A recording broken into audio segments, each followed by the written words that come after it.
मित्रों नमस्कार। आज हम बात करना चाहेंगे दहेज प्रथा के संबंध में, जो कि आज के समय एक अभिशाप बन गया है। प्रारंभ में जो ये दहेज था, ये पिता अपनी पुत्री को विवाह के समय प्राथमिक आवश्यकताओं के लिए नई गृहस्थी बसाने के लिए बहुत ज़रूरी सामान दहेज के रूप में दिया करते थे। लेकिन धीरे धीरे ये प्रथा विकृत होती चली गई और अब जो इसका रूप है बहुत ही भयावह हो गया है। विशेषकर अमीर लोग अपनी शान और शोहरत को ऊंचा करने के लिए और दिखावा करने के लिए और अपने पुत्रियों को बहुत मात्रा में दहेज का सामान देने लगे, जिसकी देखा देखी अन्य लोग भी करने लगे।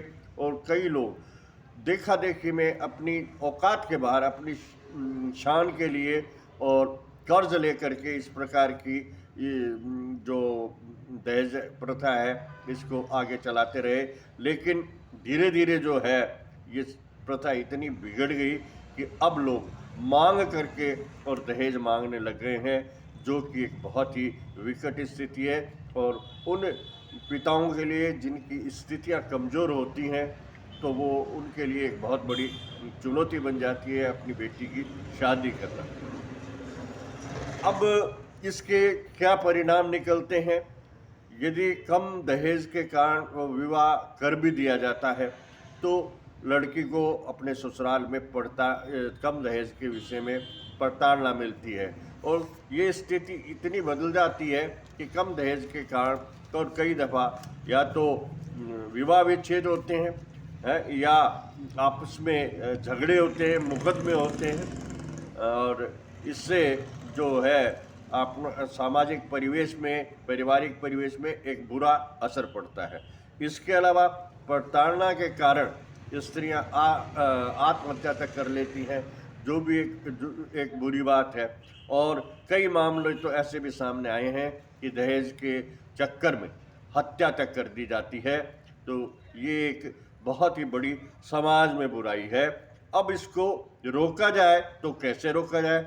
इसको रोकने के लिए सामाजिक तौर पर प्रयास करने पड़ेंगे।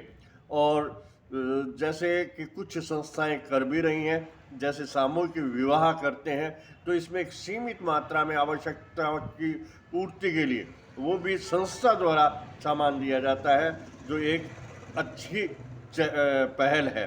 और इसी प्रकार सामाजिक रूप से यदि इस प्रथा का बहिष्कार किया जाए और इस प्रथा का उन्मूलन किया जाए तो हमारा जो सामाजिक कुप्रथा है इसमें सुधार होगा। और इसमें सबसे बड़ी भागीदारी उन युवाओं की हो सकती है जो बिना दहेज की शादी करना स्वीकार करेंगे और ये ऐलान कर देंगे कि हम तो शादी करेंगे तो बिना दहेज की करेंगे।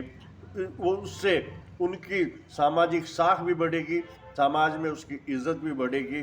और कहते हैं ना कि धन तो वही काम देता है जो खुद का कमाया हो।